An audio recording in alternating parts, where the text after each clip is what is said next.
So we see cardiac arrests in football. Hmm. Is that, and again, we're talking about Christian Eriksen, Fabrice Mwamba. Um, is that the same as a heart attack?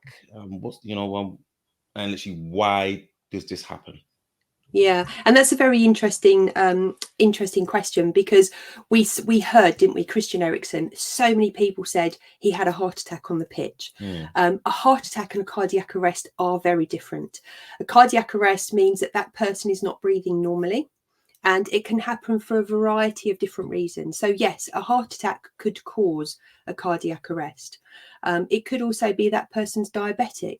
Their blood sugars drop, they could go into cardiac arrest, they could have a stroke and go into cardiac arrest. Mm. So it's not always that heart attack that person has had.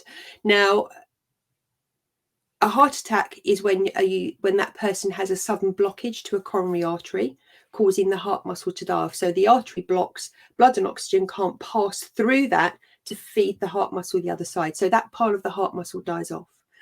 And as a paramedic, I've been to a variety of people who have had heart attacks. We put them in the back of the ambulance, we blue light them into a cardiac centre, and they stay in the back of the ambulance talking to us.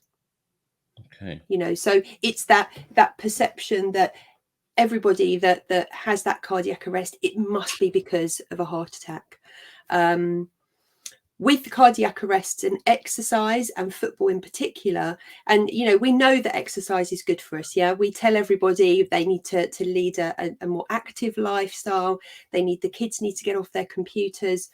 However, if you have an athlete who has a structural or an electrical fault with their heart, it might not show in everyday day-to-day life, but that could be the cause of their cardiac arrest. And it's suggested that a young athlete dying from a heart problem is 3 times greater than someone of the same age who has a sedentary lifestyle when playing football. Okay.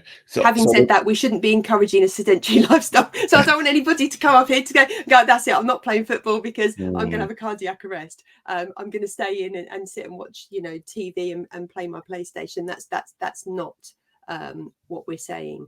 But with playing football, there are other things as well to take into consideration. Yes, that person might have that electrical fault with their heart. Playing football, that can increase their stress levels. It's going to increase their heart rate. It's going to increase their body temperature. There's a greater chance of dehydration, especially if you're playing football in this weather at the moment. And then that can contribute to an electrolyte and a pH balance or imbalance, a change, which can then contribute to that cardiac arrest.